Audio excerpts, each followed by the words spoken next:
तर नमस्कार पब्लिक, स्वागत आहे आपल्या जुन्या ब्लॉगमध्ये. कालच्या ब्लॉगमध्ये तुम्ही बघितलं आपण आलो गावी साताऱ्याला शूटला. तर मग सकाळी प्रशांत आणि किरण आमचं सगळ्यांचं आवरून झालेलं आणि आपल्याला जायचं होतं शूटच्या लोकेशनवर. मग हॉटेल रूममधनं चेकआउट केलं आणि लोकेशनला जायला चालू केलं. जाता आम्हाला रस्त्यामध्ये शहीद जवान चंद्रकांत भोईटे यांची स्मारक दिसले. मग आम्ही जरा तिथं वेळ थांबलो, जरा तिथं जरा वेळ बघितलं आणि मग तिथून गेलो शूटच्या लोकेशनवर.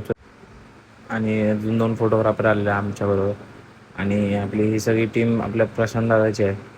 तुम्हाला पण काय शूट करायचं असेल तर नक्की कमेंट बॉक्समध्ये सांगा.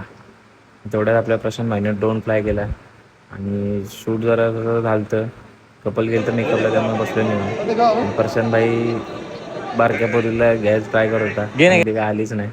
मग काय त्यांच्या विधी वगैरे सुरू झाल्या लग्नाच्या आणि मग तेवढ्यात आपल्याला गाडी भेटल्यावर आपण सुट्टी देतो. माझा म्हणला खायला घेऊन काहीतरी म्हणून गाडी घेतलेली आपण. मग काय एकटा वाघ निघाला की गाडी घेऊन फिराय. मग जरा जाऊन खायला घेऊन आलो.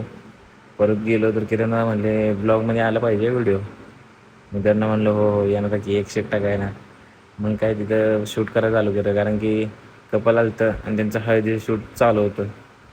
आणि दादा वगैरे माझ्या दिवा एवढं 12 लाखाचं कॅमेरा इथे ठेवून गेले ते बघू शकता तुम्ही भाई. मध्ये M5 वगैरे सगळे कॅमेरे होते. तेवढं प्रशांत भाई बोलला चला उसाचा रस पिणं. इथं जवळच उसाची गाडी होती. मग तिथं गेलो, तिघांनी उसाचा रस घेतला, चिअर्स केला. मस्तपैकी एकदम ऊन लागत होतं, थंड थंड ज्यूस पिला. अर्ध्या तासाच्या प्रयासानंतर शेवटी प्रशांत दादाकडे बारकी पोरगी ती आली. मग काय कपल आलं, कपलची एंट्री आली. कपलची एंट्री झाल्यानंतर प्रशांत भाई बोलला चल बाय पॅकअप शट डाऊन. मग काय पॅकअप केलं आणि गेलो सातारा बस स्टँडच्या दिशेने.